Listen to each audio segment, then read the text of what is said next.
Hello everyone, welcome back to my reading of Fate Prototype. We're moving on to the third volume, right off the heels of the second one, which looks like we are going to be checking out the pairing of Berserker here, whose name I'm not going to say, along with we have Assassin, and we also have Rider, along with the Master of Berserker, who I don't remember. It is really funny, all the Baidu timestamps on here, the little watermarks, right? Just goes to show it's where they get them from. So, another one by Void, the translation, or another one, PDF by Void, translation by Phoenix Rising. Thank you very much. So we are excited to give this a read, right? As we are continuing on the Beautiful Mind Act. So this is a new act here. We have up to page 127. So probably do acts 1 and 2 today. We'll see. It is nice that we have a good one there. We will have a special act later on. So let us get going. Okay. Page 5. Intentionally left blank. Let's get going. So, Beautiful Mind. Act 1. Assassin meets Manaka. Certain date in February 1991, at the corner of the warehouse district in Minato Ward, Tokyo. Fill, fill, fill, fill, fill. Repeat 5 times, but when each is destroyed, fill it. The man's words loudly resound. It is a chant. Originally a group of words to guide miracles that could not be achieved, even with the inner secrets of magecraft. Then is the man a believer of miracles? No. Like many of the mages in the 20th century, the man was also a shrewd realist. Only those who exercise unusual mysteries need a cold gaze to stare at the world as it is. If he dares to express it, then yes, it is possible. What's backing up the man's chanting? Or at least it was just enough for the man to be convinced. In other words, it is the Holy Grail. It is the cup that the Messiah... Is it the cup that the Messiah and his apostles used during the Last Supper? Is the holy relic that was pursued by the medieval knights? Or is it the ancient cauldron that was said to be its original archetype? Oh, like the original, like as in like the original Holy Grail that was the archetype for the one for the Messiah and the holy relic for the knights. Oh, that's an interesting idea. I never considered that it might be from before it even. The details are unclear. The people from the Mage Association who meditated the story wouldn't say anything to the like, and even the priests from the Holy Church who brought the request to their association in the first place didn't inform them of its history, even if they knew where the cup had been brought in from. There was only one thing he was certain of. The Holy Grail that the priest from the church showed him just once was the real deal.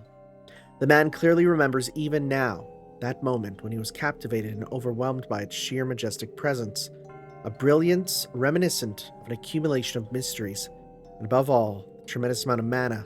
It even gave him the delusion of his whole magic circuits getting excited. The true form of the Holy Grail that the man saw and felt, and was an existence equivalent to the legendary dragon race that continues to endlessly generate mana just by breathing. What's more, what the man saw was nothing more than Symbol 2. Oh, the Lesser Grail, okay. It is said that the amount of mana in the Saint Graph 3, the Greater Grail, which was hidden somewhere in Tokyo, a city located in the far east, far surpasses even the Lesser Grails and makes every impossibility possible. In other words, is it an omnipotent wish-granting device? Heed my words. While concentrating on the chant, a memory revives in the corner of the man's consciousness. The priest was speaking. On the dawn of the Holy Grail's activation, your wish will surely be fulfilled. My will creates your body. The ultimate magecraft, the root. It is possible to reach the long-cherished wish and even the greatest ambition of all mages. And your sword creates my destiny. Therefore, first he must summon a virtuous soul using the power of the immense Lesser Grail. The number is 7, the number designated by the Holy Grail. If you heed the Grail's call and obey my will and reason, then answer me. Not anyone can just do it. Only the 7 masters chosen by the Holy Grail can summon the 7 servants who are virtuous souls.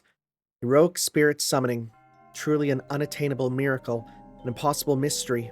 In order to participate in the Battle Royale, in order to become the last servant of Master Pair, and obtain the right to use the Greater Grail, He is trying to subordinate a heroic spirit, a being that is unreachable, by a magus as a servant, by a human magus as a servant.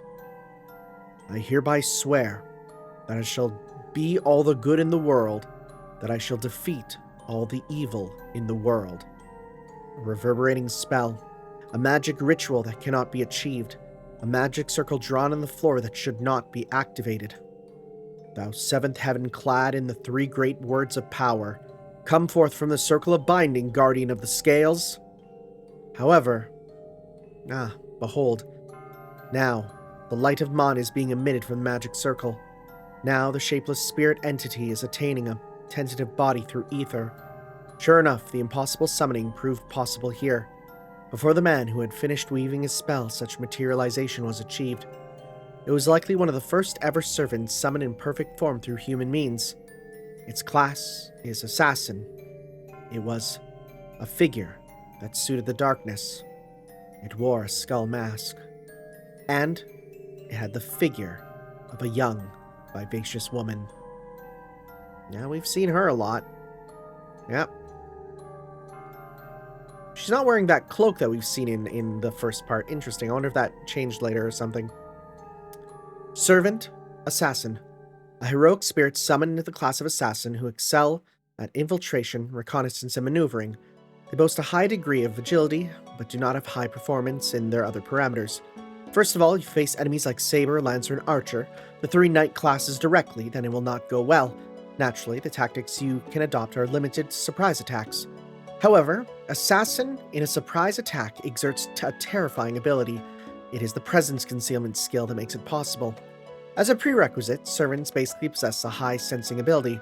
If there is a magic reaction, a master can also detect them, but there are many cases where a heroic spirit's sensing ability exceeds that of their master. It is unique for them to not only sense mana, but presence is unique to a servant.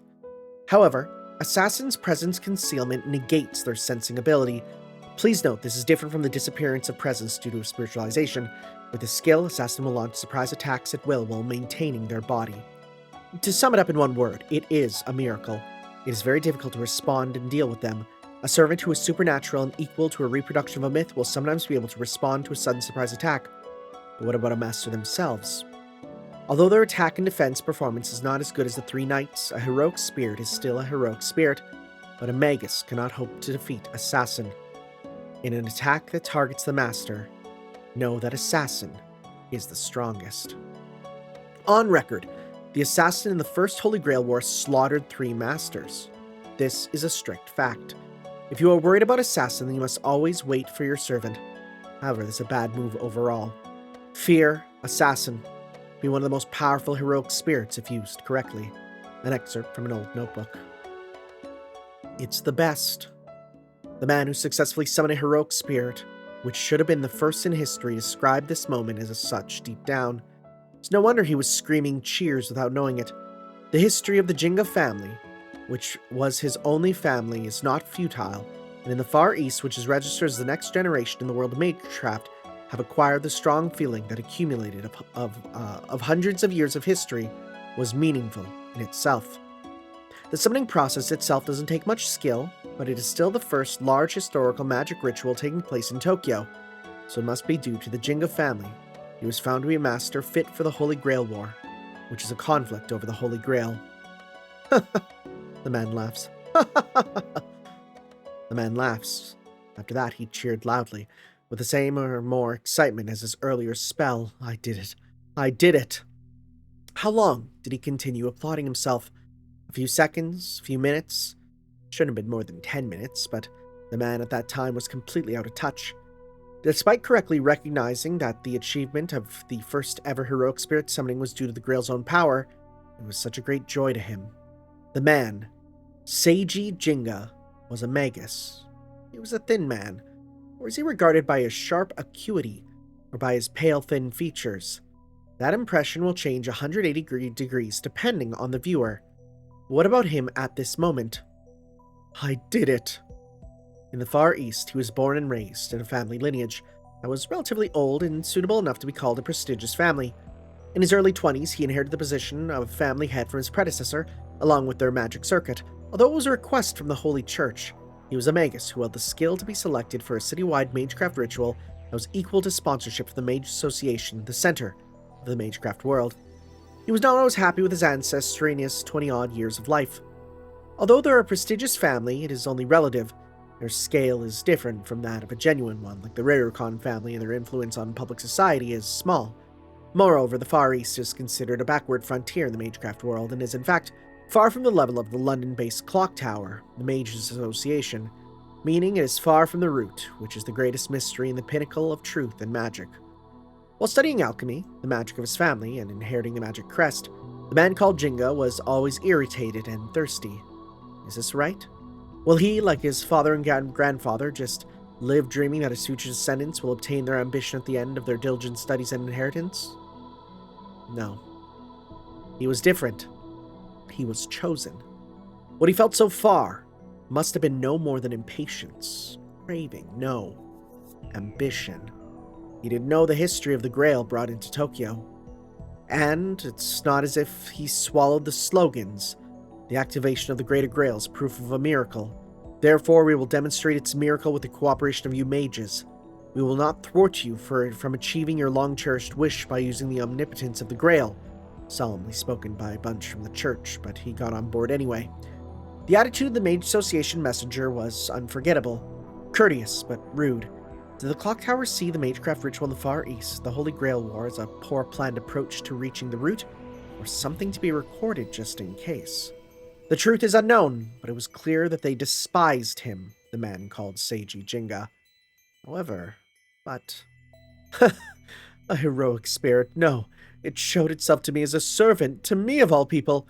I was able to put a legend, an embodiment of mysteries into a frame as one of my familiars.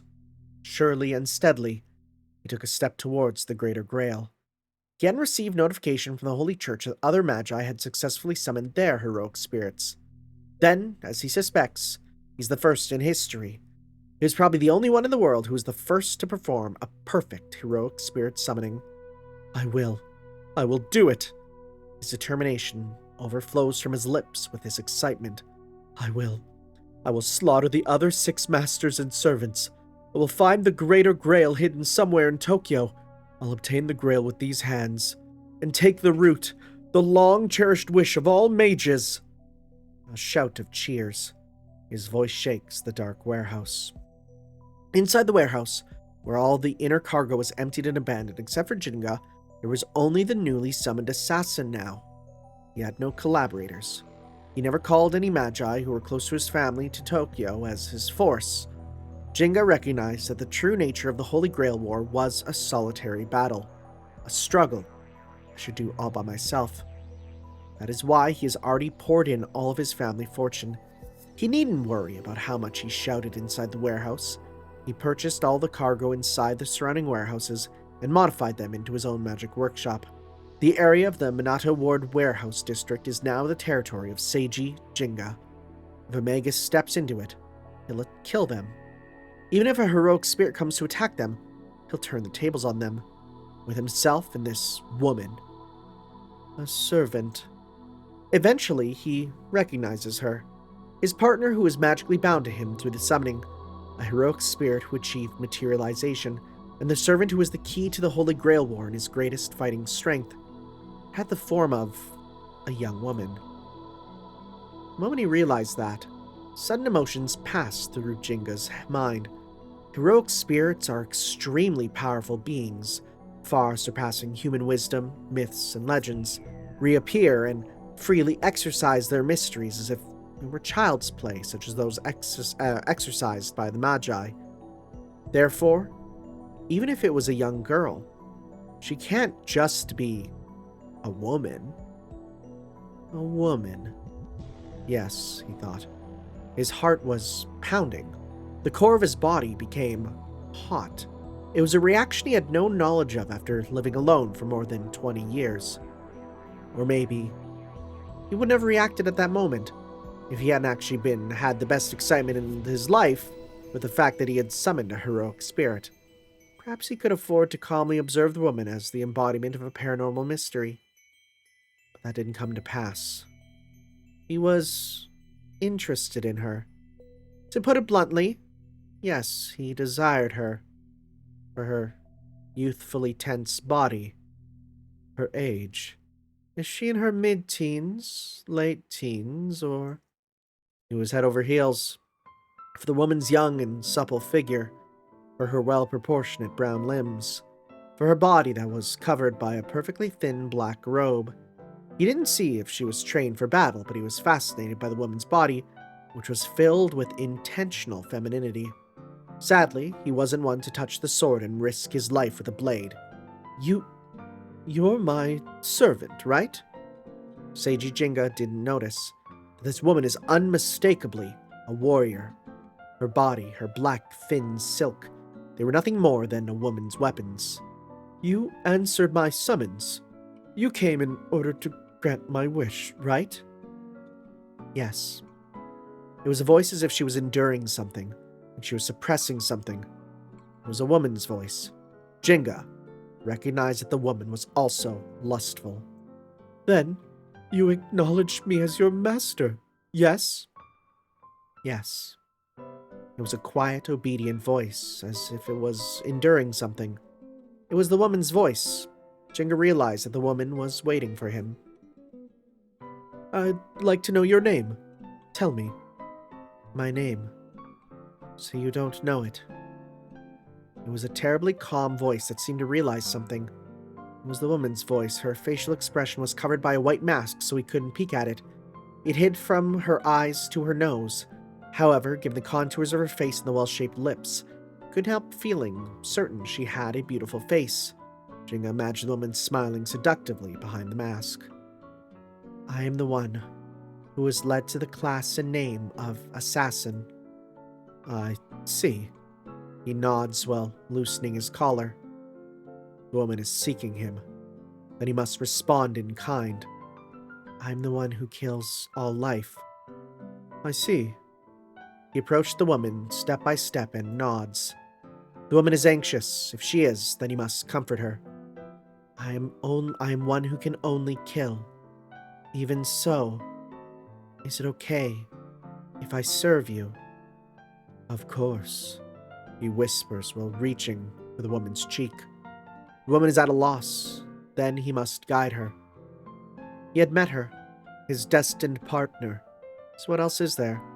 Seiji Jinga steps into her space and, without any doubts, he didn't realize that he was the one who wants what he wants, he didn't realize that he's the one who does what he wants, without any hesitation or worry, and despite his magical mental defenses, despite being inside his own magic workshop, which was his own territory, he does so. Is it due to his servant's skill? No, it's not that. It is something not recognizable to the master. It cannot be understood by just grasping the form of the servant that imprisons a heroic spirit as a magical being composed of parameters and skills which accompanies the summoning backed by the enormous man of the Lesser Grail. It's because she is what she is. Well then, master, I dedicate all of myself to you, my name as well as my noble phantasm. Can be called a habit. The woman, Assassin, holds the man's stretched out hand before she touches his cheek. After that, she turns over his palm. Jinga, whose body balance had crumbled, falls back on his feet. But just before that, she gently hugs him.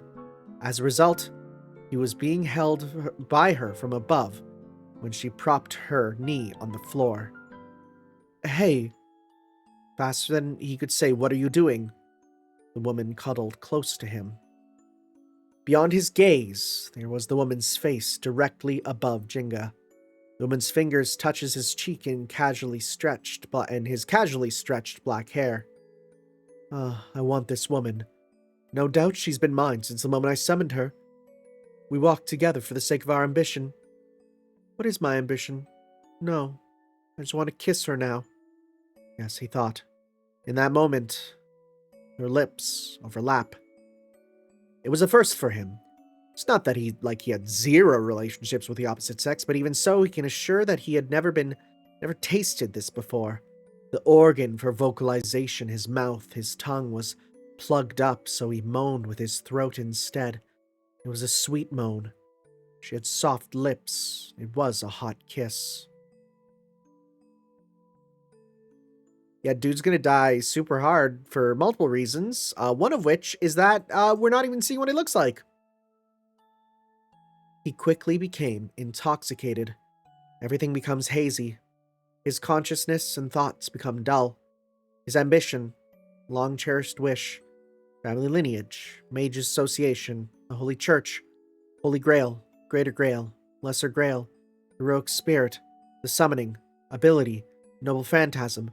Something is weighing terribly on his mind, but he didn't think anything more on it. A hot, soft, sweetly melting pleasure amply permeates his brain through his lips and tongue. And with that, Sage Ijinga ended his more than 20-year life. My true name is Hassan Isaba. My noble phantasm is Zabaniya, delusional poison body. With a sigh, the woman slips out the words. Their lips were already separated. As the woman lets go of him, Jenga's body, which had completely lost the heat of life, softly collapses to the floor. All of me is a lump of poison.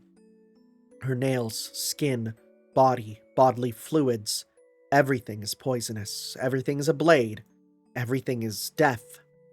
It was the true identity of the woman with the name Hassan, a poison in the shape of a woman who was completed as a poison, a flower of his assassination that recreated the poisoned damsel in long-ago Indian myths. Even her high-quality perfume-like body odor, even her sighs are poisonous. Even her fresh and lustrous skin, even her body is poisonous. In particular, the poison in her mucus is too strong. No matter how much talismans and magecraft a human magus protects themselves with, if she touches them once, there's no way out of the consequences.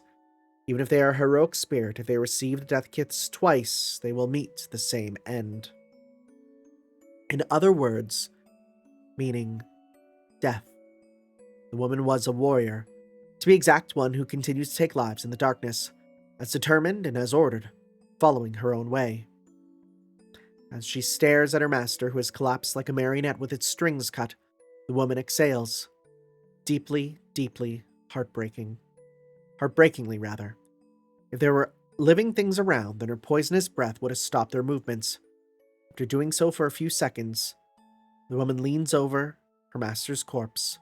Once more, she bites lips down to his lips, which had started to get cold. It wasn't you. At a distance of touching or not touching, she briefly said. As explained before, they cannot exist without mana. That is, they cannot exist without a master. Strictly speaking, the mana used for materialization and summoning servants in the Holy Grail War, the Lesser Grail will perform it. The Grail makes the impossible possible. This can be thought of as that the Greater Grail is an omnipotent, wish-granting device.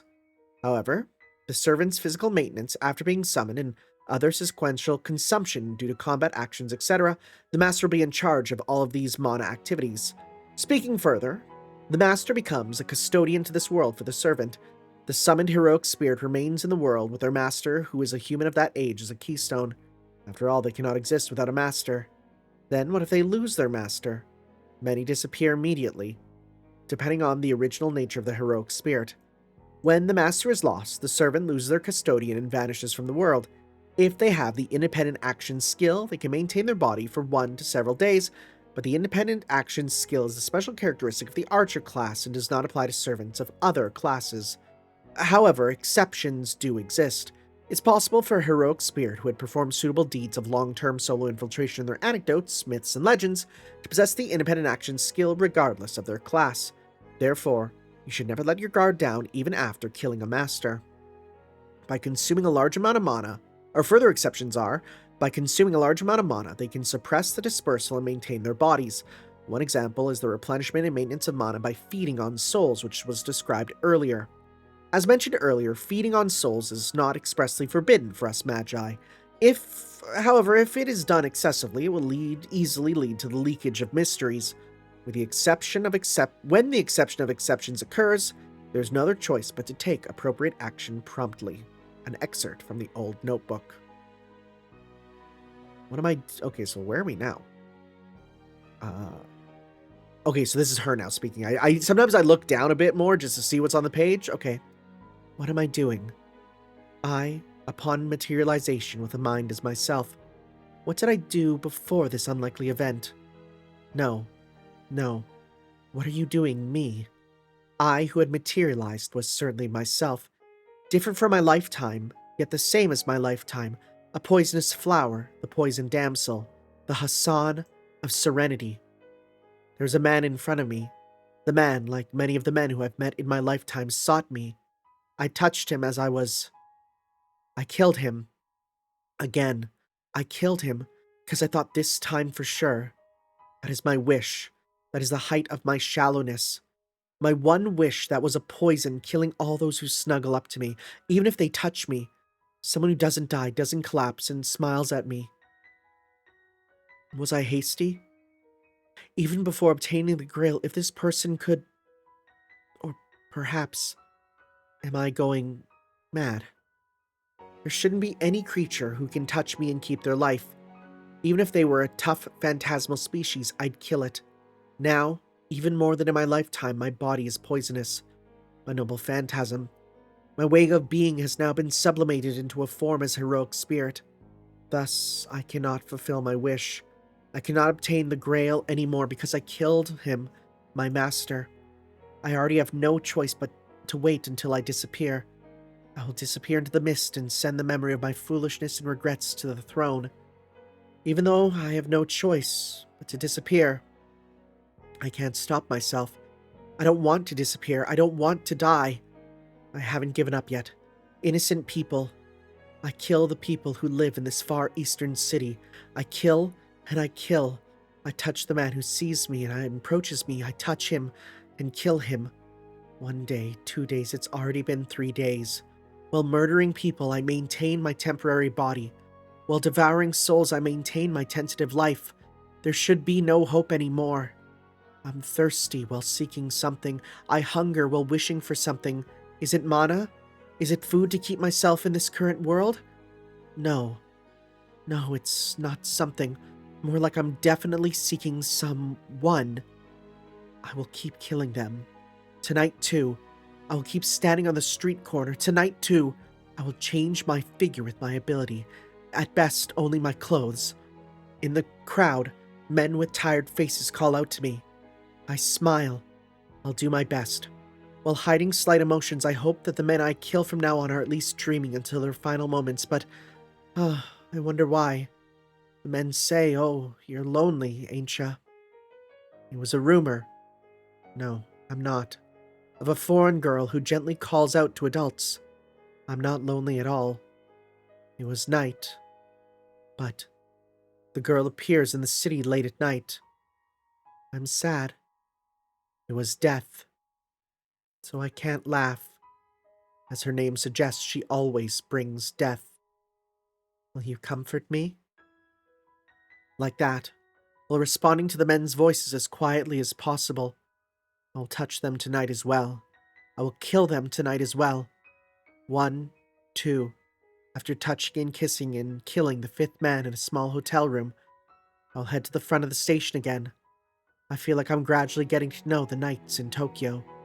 To be more exact about the habits of the Tokyo men who approach me. They're very tired and frustrated by something. They see me standing alone in the night crowd and call out to me. There are all sorts of men. Men who worry about me by being myself, or being by myself. Men who really seem to be trying to console me. Men who do not hide their lust. There are groups, dangerous ones by human standards, even dangerously lightly armed men. I touch everyone. My only criterion is whether or not they called out to me. Now, off to the station. On the outskirts of Ikebukuro Station, Ikebukuro, Toshima Ward, Tokyo. This area is very crowded and nice. Especially the area around the station's north exit is good. There are many men on their way home because the residential area is close by.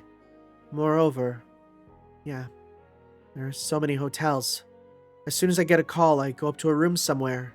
But if I do that too many times, I'll be surrounded by armed people. When it becomes a fuss, I'll kill even the people who don't intend to talk to me. Therefore, I have to avoid trouble as much as possible. I may be going mad, but I want to stick to the rules I've set for myself. I'll stop standing near the north exit in succession. Let's go to the east exit. Yes, I think. But I'll change my mind depending on whether or not there's a servant there.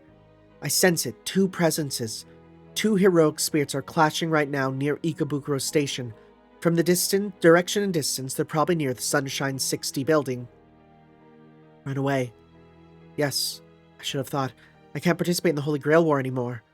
But if those who don't know it notice my existence, I'll be killed. That's why. I have no choice but to flee. I jump into the dark back alley, while completely blocking my presence. Straight away, I land on the rooftop of a multi-tenant building. I'll leap over the building's rooftops one by one and leave Ikebukuro for now. I can't afford to be dragged into a battle between servants. I don't want to die. I still want to live. I don't want to give up yet. That's why I will live. Live. I will survive. Oh my. There was a voice. It sounds like a small bell. You're a strange one. Nah, I don't know many servants, though. Destiny stood there. You're Assassin, right? She had the form of a little girl. Ah, I see. In other words, a girl who is omnipotent. Or is omnipotence like the girl? You, smiling in the moonlit sky, she looks like Potnia Theron. You don't have a master, do you? Well then, the girl's pure white hands, while bathing in the starlight and moonlight, shining, dazzling as they are, were touching my brown skin. So yeah, we knew about this though. Like, right? We knew about this from when we first read about how apparently they worked together, which, well, we got to see how that got together. Oh my god, we have actual chapters left. Let's go! Oh, this is so much better than last time. So, let's move on to Act 2 of the Beautiful Mind arc. What lies ahead for the Mad Knight and the Ordinary Boy. Noon on a certain day, February 1991, Shinjuku Ward, Tokyo. Near the east exit of the JR Shinjuku station, in front of the Alta, as it's commonly called. Although he had a cold sweat when he saw the police box on the right-hand side immediately after leaving the station, it seemed Tatsumi Kitano's worries would somehow end as a needless concern. Whether it's because of the place called Shinjuku or because it was noon, the area around the east exit is full of people even though it was a genuine weekday. A crowd in Shinjuku. Basically, it seems there were many men and women around the age of 20, but to be honest, Tatsumi wasn't good at guessing the ages of others. Even last night, he made a big mistake in his new friend's age. However, there are many men who are as old as him, perhaps like college students. If it's like this, perhaps he and his new friend will not stand out. Though he is a foreigner with a slender and cool impression, and although there is no doubt that high-pitched cheers of female students will fly if he is taken to a classroom for some reason, he has a calm look and is well familiar with the crowd. He looks natural to be there. He who suddenly looked up at the huge Altavision and quietly walked while nodding.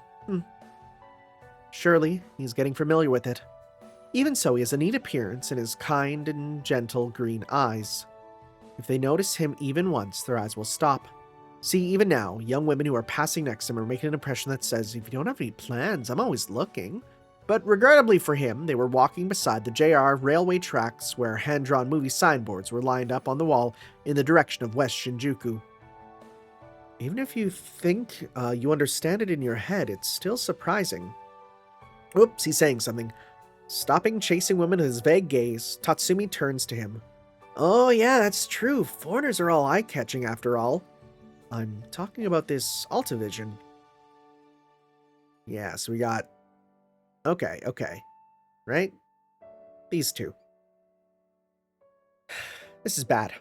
It was a totally strange conversation. His maternal grandmother often told him to listen to people in a calm manner. Oh, guess so. You didn't have street vision in your time. You didn't have TV yet, right? Huh. But don't you all have knowledge of the modern era? I told you before, even if you think you understand it.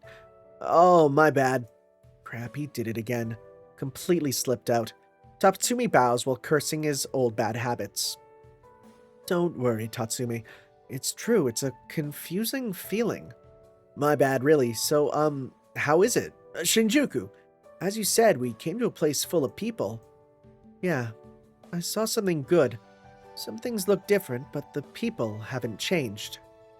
Huh? What is he saying? Even though he can only see him as the same age as himself, or at most 20 years old, new friend is making some really strange statements. But that's not surprising, because he is. Thank you for bringing me along, Master. He isn't a human being. He isn't a person who lives in the present era. After all, he is a servant who is summoned by Tatsumi Kitano. About a servant's knowledge. As mentioned earlier, the Holy Grail automatically bestows servants a set prerequisite knowledge from the moment they are summoned to see what the Holy Grail War is like. In fact, they materialize because of their master. 7 servants and 7 masters, 3 strokes, a command seal. If you obtain the Grail and become the last servant and master, your wish will come true. Their original statement is different, and they are sometimes summoned as a magical being consisting of parameters, skills, and classes. In addition, even the disposition that allows servants to sense the unique presence of each other. They comprehend the rules of the Holy Grail War, which they themselves are a part of. Even in the unlikely event there is some problem on the Master's side, like they obtain a command seal and then summon a heroic spirit by accident, without having most of all the prerequisite knowledge, a servant will be able to accurately understand the situation and be able to tell their master what the Holy Grail War is. On the other hand, heroic spirits are also bestowed with knowledge of the current era given by the Grail. They are automatically given the language and general knowledge of Tokyo, where the Holy Grail War will be held. Thus, a magus does not need to study and investigate the mother language of a foreign hero, nor exercise magecraft that allows simultaneous translation. God, what I wouldn't give for that to be a real ability that we had. Servants handle Japanese, which is relatively difficult to learn, like their mother tongue. According to the Overseer, this is an effect for the smooth progress of the Holy Grail War. By doing so, the heroic spirits will continue to fight for the sake of their goals without being confused and comparing it to their lifetime, even if they see or hear modern aspects. But bear in mind, even if they already are in a state of awareness, it is not experience. There's a good chance the servant will be very interested in something modern. Understand the nature of your heroic spirit. Never separate their consciousness from the Holy Grail War. Tatsumi Kitano was an ordinary young man, a second-year high school student attending a metropolitan high school in Setagaya when he was about to change from a boy to a young man.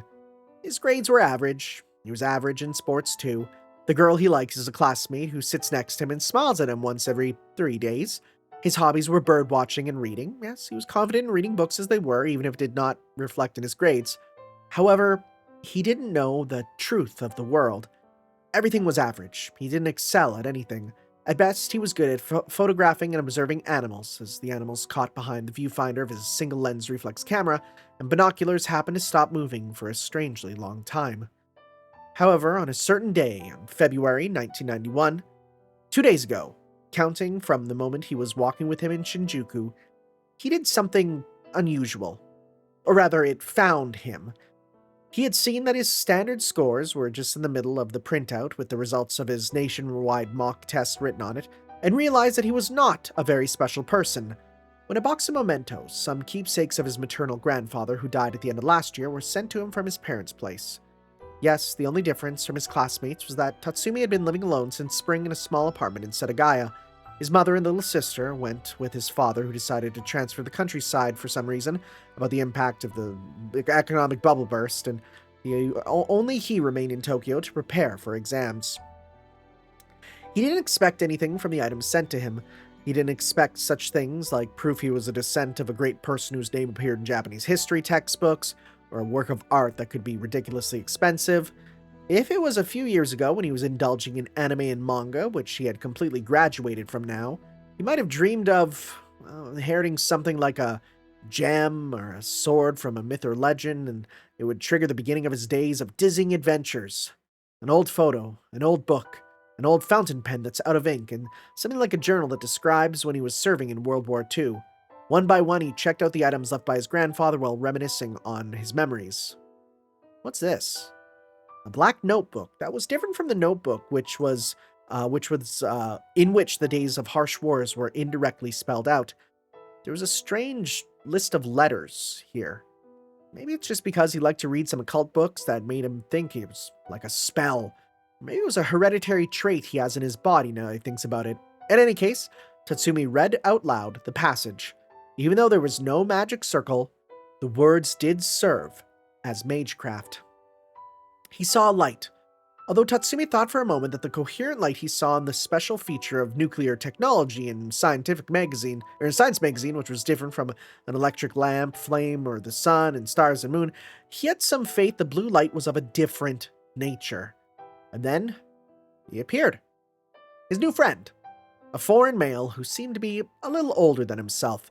The color of his eyes was beautiful, different from when he opened the front door of his apartment. The light that floats above the 6 tatami mat room draws a geometric pattern. He was later informed that it was a pseudo-magic circle by him, which was as if it was boiling. Wait, what? He was informed that it was a pseudo-magic circle by him, was as if it was boiling. Okay, sure. The lights that float above was as if it was boiling. Okay, sure. He materialized as if he was clad in blue light particles. Tatsumi's reaction immediately after was unremarkable and not particularly noteworthy. For the time being, he should say, well, he screamed at the end of his shock. Somehow he managed to calm down after he saw his quiet gesture. He was wondering how he should deal with him. He honestly believed his words when he said it's okay. He wondered if this was a visitor. He brewed some tea in a teapot while telling him to wait a minute. It may be the best possible response for Tatsumi, who grew up only in peace without knowing magecraft, mysteries, violence, or dangerous places. As a result, choosing the act of dialogue in front of the sudden intruder would have been one of the correct answers. So, for a while, catalyzed by the spell, Tatsumi spoke, and something in his father's keepsakes, a supernatural event occurred that would have not been originally possible. The event caused him to appear in his small apartment in the corner of Setagaya Ward. His name. Tatsumi, who heard such things from his mouth from over the low-end dining table, poured a second cup of tea into his throat and then tried to calmly and diligently break the ice while remembering his mother's words. Berserker? Jekyll? Hyde? So, what should I call you? Berserker. I don't mind if you call me that. I see. However, he didn't feel like a berserker. That was Tatsumi's impression of him as an intruder. Certainly, berserker must be a synonym for old Scandinavian warriors. He was glad he read books that cites only knowledge that has little to do with his grades. What percentage of his classmates what percent of his classmates can make sense of it, even if they hear the same word? In that regard, he may not be so mediocre. Don't say my true name as much as possible. I don't know where the other Magi's ears are, because, whether you like it or not, it's up to you to hide my true identity. That's so. Yes. He, Berserker, appeared to be a calm young man.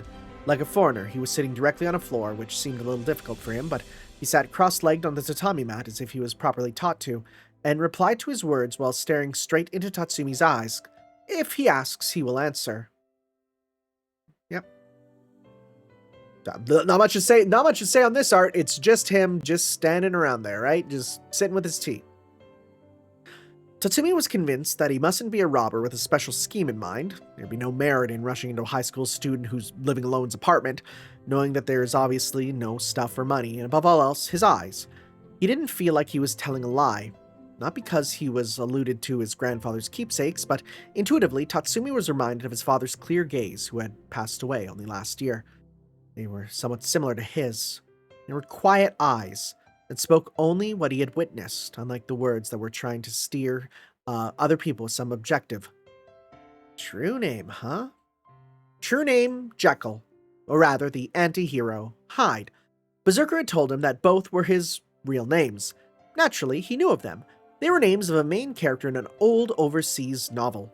A good scholar who lets the evil part hidden within him go on a rampage with a special drug, or that was how the story went.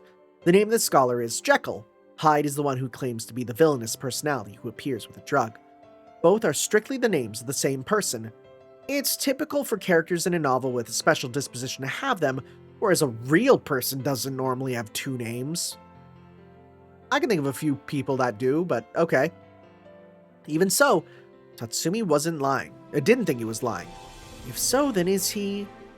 So, is one your real name and the other is a pseudonym you usually use in association with your real name? Both are my true names. I see. He didn't really get it. It felt like he was drawing some kind of parallel line. Something definitive is missing in this conversation. So, hey, Berserker, I want you to answer me properly because it's important. What is it? You're human, aren't you? No, I'm not. Huh? Oh, so that's it. There was certainly a definitive gap, though. Truly, you possess good eyes, Tatsumi. Huh? My eyes? As you've suspected, I am not a human being. I'm a servant who will aim for the Holy Grail with you. And like that, from his mouth that spoke with a clear reason, Tatsumi learned the existence of the Holy Grail War, the omnipotent wish-granting device, the Holy Grail, incarnations of myths, heroic spirits, users of mysteries, magi, the many mysteries that sternly exist in this world and the unknown world of magecraft. Oh, and that his own right eye was a mystic eye that allows him to use some kind of magecraft. Oh wow, that's a surprise. Bro was just born with a mystic eye and he didn't even know about it. Yo, this is a real Percy Jackson situation with him. That it was likely his maternal family were the descendants of a Magus lineage, and he believed that the past no longer existed since there was no oral inheritance, but Tatsumi himself may have coincidentally inherited the trait as an atavism, and that he was chosen to be one of the masters who participates in the Holy Grail War. The Holy Grail War, huh? And it's starting in Tokyo. That's right. No, it's better to say that it already has started. I see. In all honesty, he was fully aware he could only understand about half of it. World of Magecraft? Holy Grail heroic spirits Magi himself? Even if he believes it, let alone understands it, all this content requires a lot of energy. Even so, he'll take all of Berserker's words at face value. Tatsumi decided so. It was only a short time since he had met him, but he had decided on that. Not because he witnessed the supernatural event of people appearing from nowhere. He feels like such a feat is a doable trick. The reason why he decided to listen it's probably because Berserker's eyes resembled his. It was his grandfather's clear eyes that Tatsumi saw at the end. Heroic spirits who are summoned with the tremendous power of the Holy Grail are heroes, or at least that's what the people at the Holy Church told the Mages Association. That is true on the one hand, but there are special exceptions. It is the anti-hero, a person who has an evil nature but is defined as a hero. So-called anti-heroes are such people. Originally, it is not possible for the Holy Grail, which is said to be a sacred cup according to literature, to summon an evil person. I'm not going to discuss the concept of good and evil here. However, if the virtuous soul the Holy Church speaks of is at least a heroic spirit, then there is a contradiction. I can think of several possible reasons. Although their original nature is just and good, they are an exceptionally evil heroic spirit. If good and evil are still theoretical concepts, then this theory would still be a bit painful.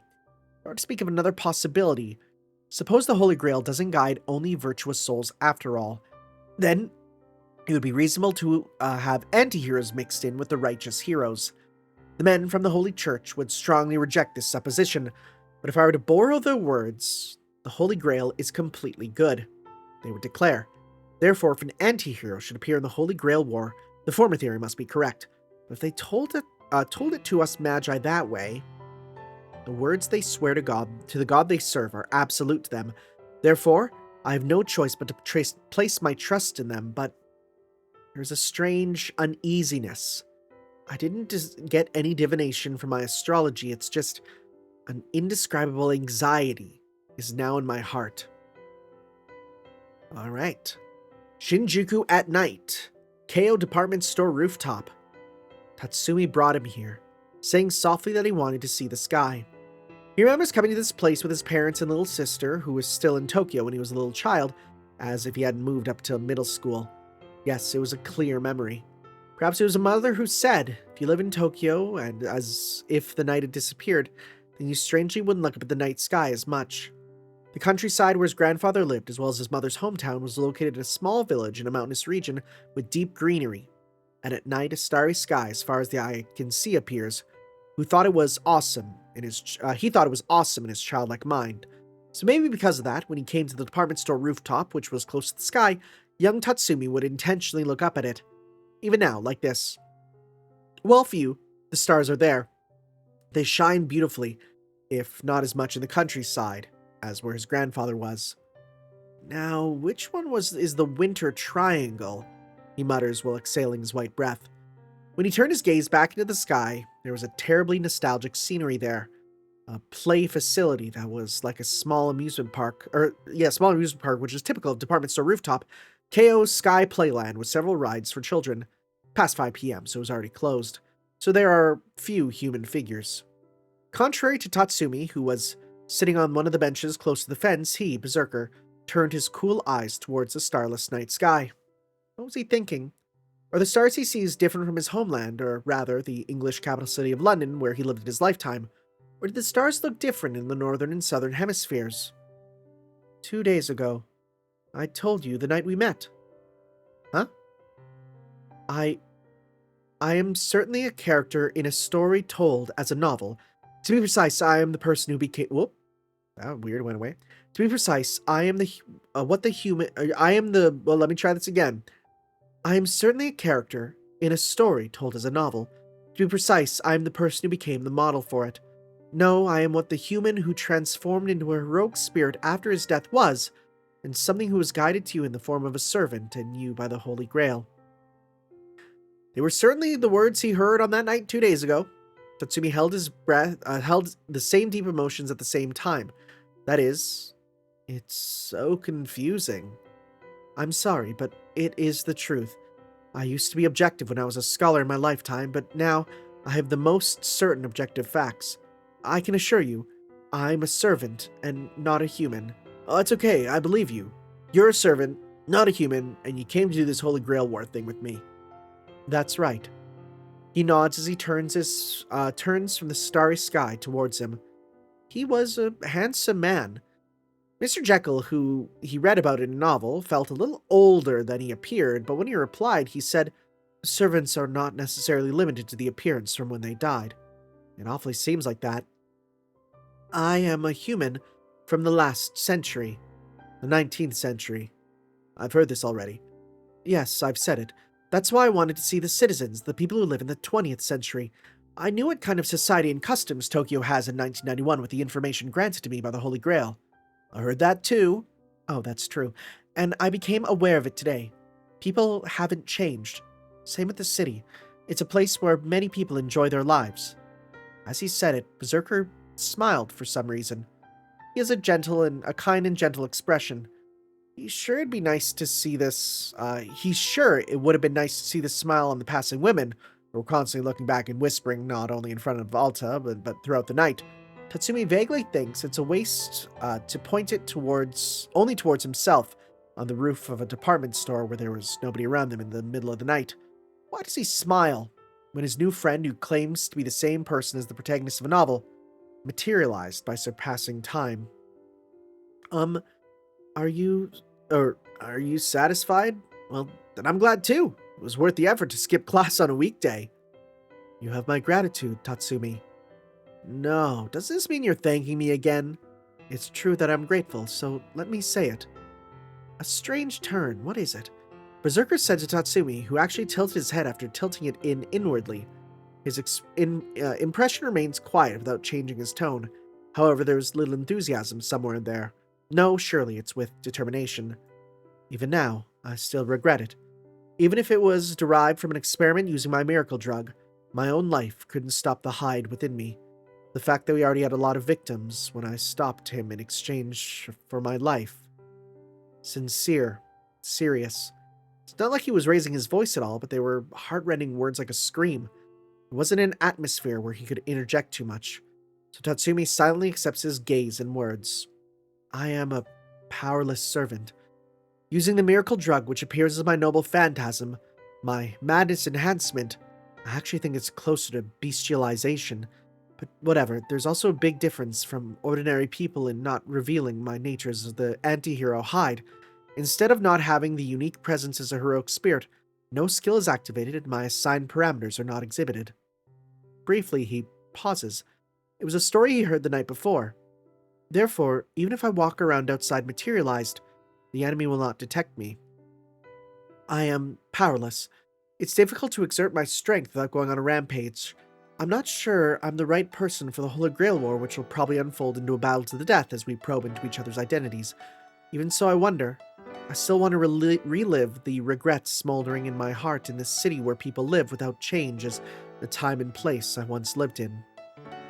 This is connected to what you said when you said you wanted to go out today? As Tatsumi tells him the words, while slightly hoping for something, so that his meaning is not mistaken, and then Servant Berserker. Right. The Holy Grail War is stipulated to be a secret feud by the character of the mages, but the power of a heroic spirit is enormous. Their power, which is wielded as a reenactment of a raging myth or legend, may be equal to that of the great war your grandfathers saw. If it intensifies, Tokyo will turn into a literal battlefield, and many people may be sacrificed.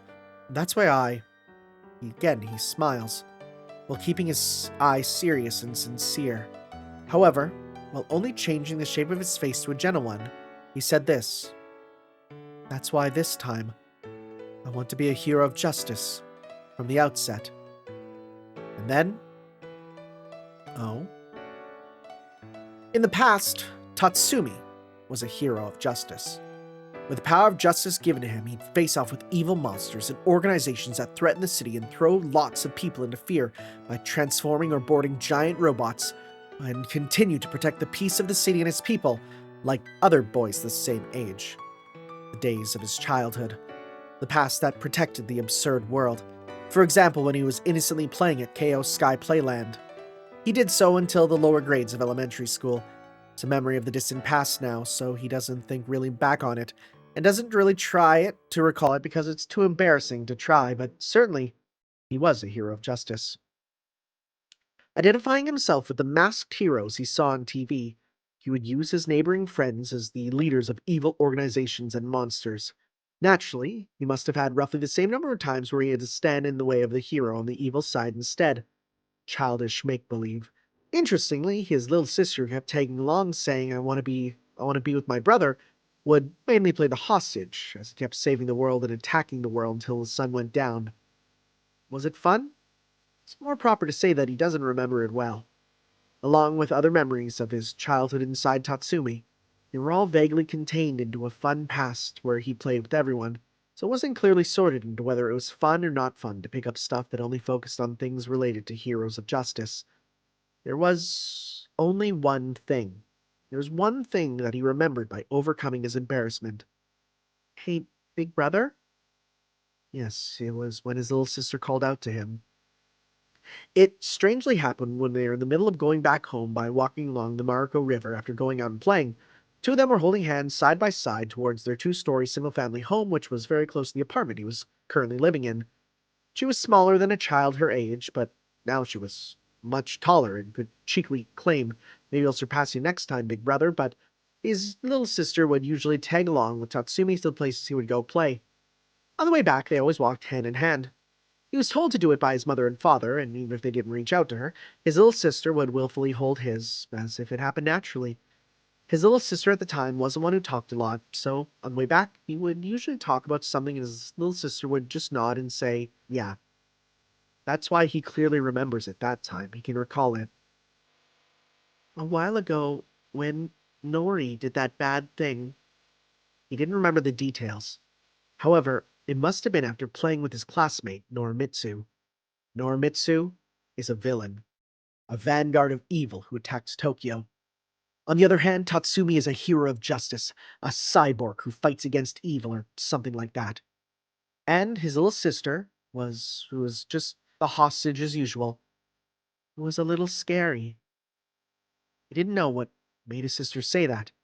The current Tatsumi couldn't specifically recall what he did, but whenever Norimitsu, who becomes engrossed, or rather relatively actor-oriented, would splendidly laugh evilly in a loud voice or play the villain, making a speech about this or that, just like a villain from the TV show, the adults in the neighborhood would yell at him to be quiet. So that's maybe why she was scared. His little sister. The words of Norimitsu, who totally behaves like a villain. His voice. Just a little, though. As she says this, his little sister's hand was just a wee bit trembling. But I wasn't scared because I was with you, brother. What's that? I thought you were scared. He believes. He said it to her like that and made his sister laugh. Or no, that was him. He says, I thought you were scared. You're of justice, huh? On the rooftop of Keio department store at night, he muses on the words of his new friend. Tatsumi Kitano was an ordinary young man. Average in grades, average in sports. His hobbies were bird watching and reading. He never knew about the truth of the world. He didn't know magecraft, nor mysteries, nor fear. Fully, like boys his age, or refraining from the Armageddon in 8 years that some old astrologer prophesized. Even if he sometimes said if the prophecy were true, he'd just spend 1999 being busy and enjoying himself. Everything about him was mediocre. He didn't even remember the past when he was playing with his friends when he was little. However, Tokyo will become a battlefield? The Holy Grail War. Although he heard it was a type of magecraft ritual with such a name, he vaguely wondered if it was a war that exchanged lives. To put it frankly, he didn't really feel it. He didn't even have the concrete feeling that his own life would be in jeopardy, let alone others. Even if he was suddenly told so, such a thing is impossible. That's why he was able to listen to Berserker's conversation no different than usual, and was able to show him around the city of Shinjuku. The words somebody else's problem may have been closest, but now, hearing the words Tokyo will be a battlefield, he had something to think about. You can also feel it. The name Tokyo is the name of a city in this country, the unmistakable capital, the city where he lives. When his father was transferred, Tatsumi had decided to stay in Setagaya, Tokyo, where he was accustomed to living in, of course, because the main reason was for exams. He was not aware of anything else. Even if that were so, he had something to think about. He felt it. The person named Tatsumi Kitano recognizes Tokyo as his city. Tokyo, this city. The place where he has inseparable friends whom he has known since elementary and middle school. Tokyo, this city where a gentle old man greets him when he takes out his trash in the morning. Tokyo, this city where there's a convenience store clerk who exchanges words with him whenever he drops by on his way home from school at night. Tokyo, this city where there are people always hastily coming and going in front of their private railway station he uses to go to school. This Tokyo, where there's a female classmate who sits next to him and smiles at him once every 3 days. Year of justice, huh? Again, he was unconsciously muttering the same words. You can laugh if you find it funny, master. As if I could laugh at that, he briefly replied. They were heartfelt words, he said coldly. I don't have a clue about magecraft or stuff like that. I didn't think this right eye was such a big deal till you told me, and I don't even know if I can use it properly. I'll teach you. I wasn't a magus in my lifetime, but I did attain a modicum of alchemy at the end of my pharmaceutical studies, so I could teach you that much. Can we win with that? Those mages and heroic spirits are monsters, you know? Don't know. What's with that? You're so honest. He lightly chuckles. Surely, this is also because he didn't really feel it. Don't make me laugh. Shrugging his shoulders, Tatsumi looks up at the night sky again. There are a few stars out. He had a strange belief that his mother and little sister, who were returning to her parents' home for an estate sale, were probably looking at the same sky as well. His father, who should be busy working in his new countryside workplace, and who should be a corporate warrior at this time, was surely looking at the sky too. This is different from disobeying them. I got caught up in it. He thinks of the bruise-like pattern that emerged on his body, a command seal, a black-winged crest said to have been bestowed on him by the Holy Grail, which gives absolute commands to the servant and strictly indicates that he is a participant in the Holy Grail War. The number of wings is 1. Apparently, he is of the lowest rank as... I almost said lowest wank. That's the wrong term. Apparently, he's of the lowest rank, as it seems the more wings they show, the better the magus. No matter how he thinks about it, it's bad. It's crazy to think he can do something about it. Tatsumi recognized that he was relatively calm, and even though he had not yet seen the wonder of magecraft and the tremendous power wielded by heroic spirits. A world he did not know. A mysterious world where those who exercise magecraft are rampant. He'd heard from Berserker over the last 2 nights that there are mages who compete with the police and army even though they are living in flesh and blood, and even if they are heroic spirit, they can destroy 8 aircraft fighters and tanks. Believe it or not, they are amazing monsters. Thinking sensibly, his ordinary self didn't think he could face off against them.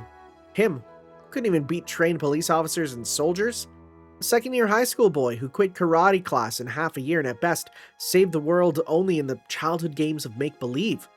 It's so ridiculous. Yes, Tatsumi laughs because his reason clearly tells him so. Indeed, it was very ridiculous. The nature of Berserker he'd heard about last night is truly unsuitable for the mechanism of the Holy Grail War, and he comes and says that he must defeat all 6 masters and servants in that state, but even so, if I can't run, then I guess I'll have to do it. In that moment, Tatsumi Kitano decided to steel himself. If there's a person who knew of the real battlefield, or a person who actually knows of the world of magecraft, then he cannot prepare himself for such a thing. He would say it was just a matter of going with the flow. Tatsumi also thought that this resolve and determination was something like that. Even so, Tatsumi believes that this is his answer. He will protect this city. As long as he's involved in it, he will do as much as he can for it. After that is his kind grandmother who passed away much earlier than his grandfather said, "Keep your eyes on what you do without losing your composure." Let's do it, Berserker. I might not be a hero of justice, but I want to protect this Tokyo where everyone gave me a smile. If this Holy Grail War destroys Tokyo and kills people, then I want to stop it. Humbly, mediocrely. However, certainly with his own will, Tatsumi was telling it to the non-human in front of him. Thank you. Then my wish has been fulfilled here and now. Huh? In my former life, I, who had turned into an anti-hero because I fell into an evil madness and temptation, my heart's desire was nothing but to carry out justice. So, Tatsumi, from the moment I was summoned by the young man called you, my wish to the Holy Grail War was already fulfilled. After expressing those words with the night sky at his back, he turned his hand towards him. His new friend, who had 3 names, was holding out his right hand. His expression was quiet, but still serious, sincere. Let's stop this Holy Grail War and save Tokyo. Your wish cannot be granted by the Holy Grail. You have to do it with your own hands, Master. I'll do everything I can. If the girl I like dies before Valentine's Day, then I can't die even if I do die.